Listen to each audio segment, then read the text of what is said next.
समय बदल गया है। अब अगर हमारे अधिकारों पे कहीं से भी हमला होगा तो हम लोग चुप बैठने वाले नहीं हैं। जब 10% आर्थिक आधार पर आरक्षण आप सामान्य जाति के बच्चों को दे सकते हैं, सामान्य जातियों को दे सकते हैं, तो 10% आरक्षण आप अति पिछड़ी और अति दलित जातियों को क्यों नहीं दे सकते? सरकार ये बताए। और अभी ये आंदोलन खत्म नहीं हुआ है।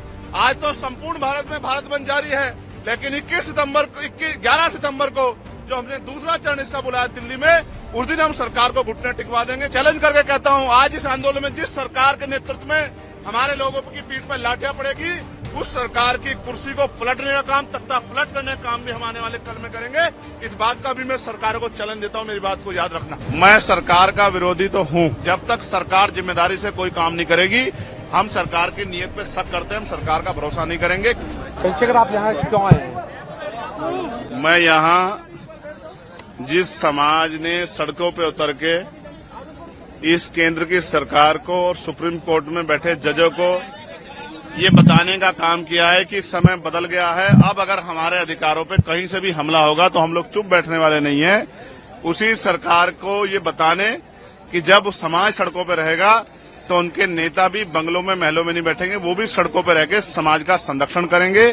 जिस तरह से पूरे देश में भीम आर्मी आजाद समाज पार्टी के लोग जिला मुख्यालयों पे सड़कों पे उतर के संवैधानिक तरीके से अपना ज्ञापन दे रहे हैं, अपनी बात रख रहे हैं, बंद को सफल बना रहे हैं, ऐसे ही कार्यकर्ता के तौर पे हम दिल्ली में अपनी ड्यूटी को अदा कर रहे हैं। हम दिल्ली के जंतर मंतर पे पिछले कई घंटों से अपने आंदोलन को मजबूत कर रहे हैं और ये संदेश दे रहे हैं, सारी चीजों पर नजर भी रख रहे हैं कि हम इस आंदोलन से पीछे हटने वाले अब नहीं। कुछ लोग कह रहे हैं आप विरोधी भी हैं बंद की। मैं सरकार का विरोधी तो हूं। मैं आपको बताना चाहता हूं कि सबसे पहले पार्लियामेंट में मैंने इसका ललकार कर विरोध किया और सरकार को चैलेंज किया कि सरकार अब आंखें खोल ले। अब वो दिन नहीं रहे 2 अप्रैल 2018 दोहराने का मौका न दे। और फिर सरकार ने अपनी बात रखते हुए कहा कि हम इसको नहीं कर रहे हैं, उसको नहीं कर रहे हैं, लेकिन जब तक सरकार जिम्मेदारी से कोई काम नहीं करेगी, हम सरकार की नीयत पे शक करते हैं, हम सरकार का भरोसा नहीं करेंगे। क्योंकि हमने देखा है आरक्षण पे सिर्फ ये हमला नहीं, निजीकरण के द्वारा, लेटरल एंट्री के द्वारा, जैसा अभी आपने 45 का कर दिया था, वो तो हमने जबरदस्त आवाज उठाई तो आपको वापस लेना पड़ा। फिर ठेकेदारी के जरिए, संविदा के जरिए, आउटसोर्सिंग के जरिए, जिस तरह से आपने सरकारी नौकरियों को खत्म करके आरक्षण की धज्जियां उड़ाने का काम किया, ये किससे छिपावा नहीं है। और जिस तरह से आपकी सरकारें निजीकरण को बढ़ावा दे रही हैं, पूंजीपतियों को बढ़ावा दे रही हैं, कॉर्पोरेट सेक्टर को बढ़ावा दे रही हैं, सरकारी स्कूलों को बंद कर रही हैं, नौकरियों को खत्म करें, 69 शिक्षक भर्ती में जिस तरह आपने घोटाले किए, और फिर तमाम तरह से आपकी लंबे समय से नीति, आपकी आइडियोलॉजी हमने देखी। हम इस सरकार के ऊपर, इनकी नीतियों पर भरोसा नहीं करते, इसलिए हमें इस सरकार की नीयत पे खोट है। डॉक्टर बाबा साहब अम्बेडकर ने कहा था, संविधान कितना भी अच्छा क्यों ना हो, चलाने वाले हाथ अच्छे नहीं होंगे, उनकी नीयत अच्छी नहीं होगी, उनकी नीति अच्छी नहीं होगी, तो अंत संविधान बुरा साबित होगा। इसलिए आज हम ये नीला झंडा लेके आते हैं कि हम किसी भी कीमत पे सरकार के हथकंडों को, सरकार की बुरी मंशा को, सरकार के षड्यंत्रों को कामयाब नहीं होने देंगे। एक और बात, अगर सरकार कहती है कि बंटवारे की बात, वो कुछ देने की बात कर रहे हैं, तो मैं आपको विश्वास दिलाता हूं, मैं चंद्रशेखर आजाद, बाबा साहब अम्बेडकर, मान्यवर काशीराम साहब, मान्यवर दीना भाना वाल्मीकि जी के मिशन का सिपाही, मैं आपको विश्वास दिला कहता हूं, ये हमारे भाइयों की बात है। हम अपने भाइयों से इस आंदोलन के बाद टेबल टॉक करेंगे, उनकी समस्या को सुनेंगे, अपनी बात भी रखेंगे और मिलकर अपनी समस्या का हल निकालेंगे। हम बंदर बाट नहीं होने देंगे। हम सरकार को अपने अधिकारों पे राजनीतिक रूप से फायदा लेने के लिए अपने लोगों को लड़ने नहीं देंगे। हम अपने भाईचारा बना के रखेंगे।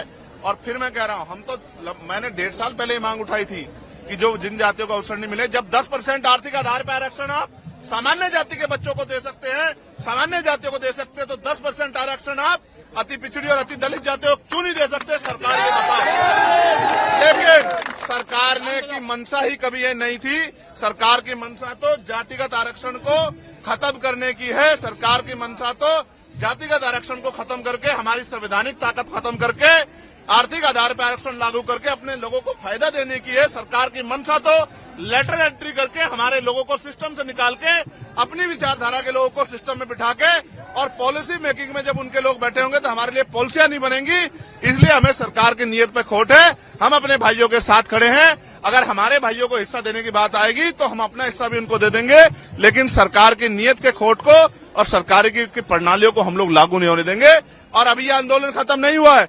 आज तो संपूर्ण भारत में भारत बंद जारी है, लेकिन 11 सितंबर को जो हमने दूसरा चरण इसका बुलाया दिल्ली में, उस दिन हम सरकार को घुटने टिकवा देंगे। अगर आज सरकार ने घुटने टेके, उसके बाद जब पार्लियामेंट का सेशन चलेगा, आप मेरी बात को याद रखना, हम सरकार को घुटने टिकवाने के लिए एक इतनी बड़ा जन समर्थन यहाँ दिल्ली में जुटाएंगे कि सरकार की आंखें खुल जाएंगी, नींद खुल जाएगी, और हम अपने आरक्षण पे, अब अपने अधिकारों पर किसी भी तरह की जो है हमला बर्दाश्त नहीं करेंगे। अपनी भाईचारे को बना के रखेंगे, अपनी एकता को बना के रखेंगे और दुश्मन की चालों को भी कामयाब नहीं होने देंगे। मैंने सरकारों को ये भी कहा है, जिस तरह लाठियां बिहार में हमारे लोगों पे मार रहे हो, हमारे लोगों को पीटने के चक्कर में एसडीएम को ही पुलिस ने पीट दिया, ये जो लाठी मारने की प्रथा है, इसका भी सूद समेत हम लोग जवाब देंगे आने वाले कल में। और आपकी लाठियों का जवाब जो है हम लोग अपने तरीके से, संवैधानिक तरीके से देंगे।